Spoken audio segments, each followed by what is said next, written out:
Salut, aujourd'hui on va voir la soustraction des nombres entiers. Donc allons-y avec nos notes de cours. Fait qu'il faut encore se poser nos questions, est-ce qu'ils sont de même signe ou de signe contraire? Fait que je regarde le premier exemple. Le 10 ici, il est positif et le 8, il est négatif. Donc, ils sont de signe contraire. Alors, je dois faire une soustraction. 10 moins 8, ça nous donne 2. Et puis, puisqu'ils sont de signe contraire, on doit regarder le plus grand nombre. Celui qui est le plus loin de 0, c'est le 10. Et il est positif, donc la réponse, elle est positive. Passons maintenant au deuxième exemple. Ici, on a un petit cas particulier. On a les deux moins côte à côte. Dans ce temps-là, on sait que ça devient un plus. Alors, mon 10, il est positif. Mon 8, il est positif. Donc, ici, attention, ils sont de même signe. Alors, s'ils sont de même signe, je fais une addition. 10 plus 8, ça fait 18. Et puisque j'ai un nombre positif auquel j'ajoute un nombre positif, ça donne une réponse positive. Le prochain, on a encore notre moins qui devient un plus.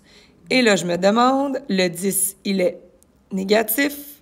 Le 8, il est positif. Donc, ils sont de signe contraire. Alors, je dois faire une soustraction. 10 moins 8, ça nous fait 2. Mais ici, le plus grand nombre, c'est 10 et il est négatif, donc ça me fait moins 2. Et puis, finalement, le dernier, le 10, il est négatif, le 8, il est négatif. Ils sont de même signe, alors je les additionne. 10 plus 8, 18. Et un moins avec un moins, ça nous donne un moins. Donc, et voilà. Alors, en résumé, pour la soustraction, c'est exactement la même chose que l'addition. Il faut donc se demander, est-ce que mes nombres sont de même signe ou de signe contraire? Alors, par exemple, moins 4, moins 6, ce n'est pas parce qu'il y a une soustraction entre le moins 4 et le 6 que ça veut dire qu'il va falloir faire une soustraction. Il faut se demander, est-ce que mon 4, il est positif ou négatif? On voit que mon 4, il est négatif. Est-ce que mon 6, il est positif ou il est négatif? Et c'est là qu'il faut inclure le moins qui est devant. Donc, le 6, il est négatif. Ils sont donc de même signe. Alors, s'ils sont de même signe, on doit les additionner. 4 plus 6, ça fait 10.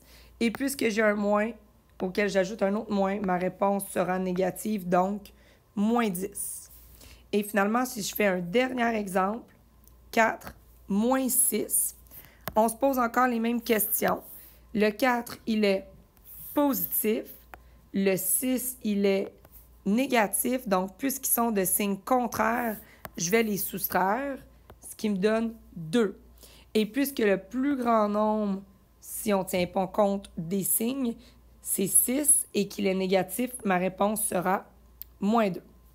Alors, et voilà pour aujourd'hui.